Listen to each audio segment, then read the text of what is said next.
माँ, ये राधिका है, तुम्हारी बहू। राधिका गांव में हॉस्पिटल में नर्स का काम करती है। बस हम दोनों में दोस्ती हो गई और हमने शादी कर ली। राधिका, माँ के पैर छू।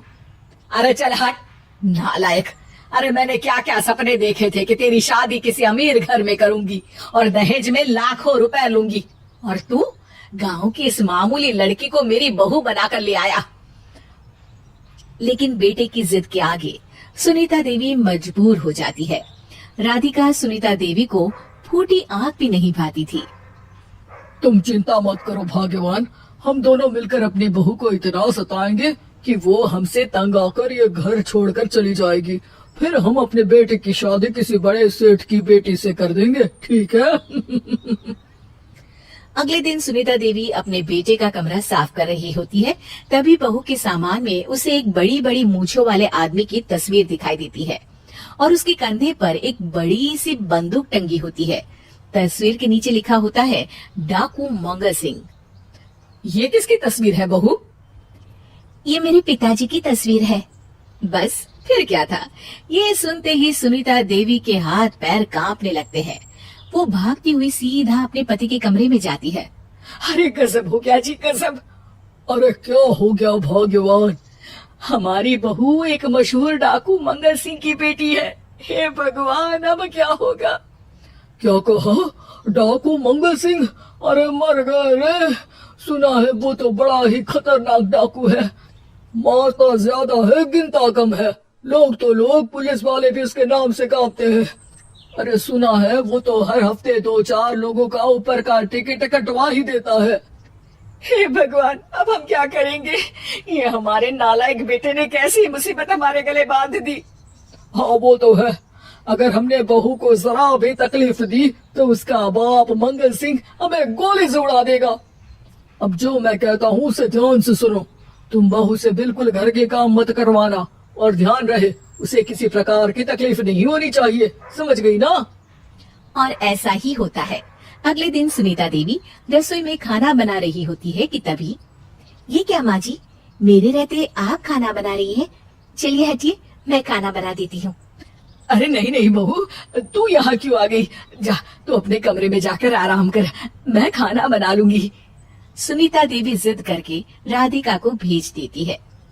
फिर एक दिन, अरे फर्श पर कितनी धूल जमी है, माँ जी देखेंगी तो नाराज हो जाएंगी, मैं अभी यहाँ पोछा लगा देती हूँ।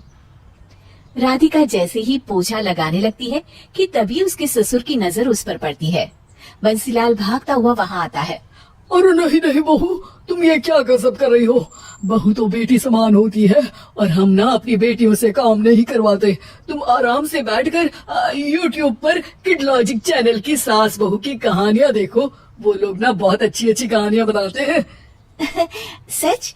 आप देखते हैं? अरे मैं तो रोज देखता हूँ। शहर की बहू तो मेरी फेवरेट कहानी है। हाँ, ये कहकर बंसीलाल पोछा लगाने लगता है।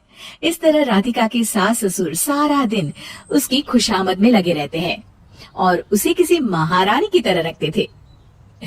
कैसा लगा बहू? पिज्जा टेस्टी तो है ना? अच्छा, मीठे में क्या खाओगी बोलो तो? माँ जी, मुझे तो काजू कतली बहुत पसंद है और उसके बाद एक गिलास लस्सी मिल जाए तो मजा आ जाएगा।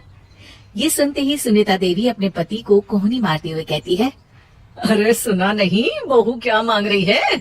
जल्दी से भागकर बाजार जाइए और सब खरीद कर ले आइए। हाँ हाँ भाग्यवान, अभी जाता हूँ। राधिका की तो 5 उंगलियां घी में थी। वो तो अपने ससुराल में मजे कर रही थी। दूसरी तरफ राधिका की सास उसके लिए कभी नई साड़ी खरीद लाती तो कभी उसके लिए नए गहने बनवा देती। फिर एक दिन डाकू मंगर सिंह अपनी बेटी राधिका से मिलने अपने आदमियों के साथ आता है। उन सबको देखते ही राधिका के सास ससुर डर के मारे कांपने लगते हैं। मर गया रे, डाकू मंगल सिंह तो सच में कितना डरावना दिखता है, ऊपर से इतनी बड़ी बंदूक लेकर घूमता है। कैसे है समधी जी? क्या हुआ? आप इतना घबरा क्यों रहे हैं? और आपको इतना पसीना क्यों आ रहा है? आपकी तबीयत तो ठीक है ना? जी अभी तक तो ठीक है, पर लगता है बहुत जल्द खराब होने वाली है। क्या कहा आपने? जी कुछ नहीं, बताइए बताइए कैसे आना हुआ? दरअसल आज आपके शहर में हमारी नाटंकी मंडली का प्रोग्राम है, तो इसी बहाने सोचा बेटी का ससुराल भी देखता चलूं। ये सुनते ही राधिका के सास ससुर हैरान हो जाते हैं। क्या कहा? आप नौटंकी में काम करते हैं? हाँ माँ जी, पिताजी डाकू की एक्टिंग बहुत अच्छी करते हैं। उन्हें तो कई अवार्ड भी मिल चुके हैं। और ये बंदूक, ये तो असली लगती है। तभी राधिका के पिताजी अपनी नकली मूछ निकालते हुए कहते हैं, इस मूछ की तरह यह बंदूक भी नकली है।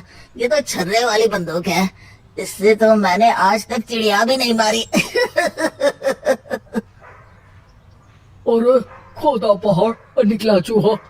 इसका बाप तो मामूली नौटंकी वाला निकला और हम इससे डर कर बहू की नौकरों की तरह सेवा कर रहे थे। आपने सही कहा जी, इसके पीछे मेरे कितने पैसे खर्च हो गए और काम कर करके मेरी तो कमर टूट गई सो अलग। अरे बहू, तूने अपने पिताजी के बारे में हमें पहले क्यों नहीं बताया? राधिका मुस्कुराते हुए कहती है, आपने तो कभी पूछा ही नहीं ना माँ जी।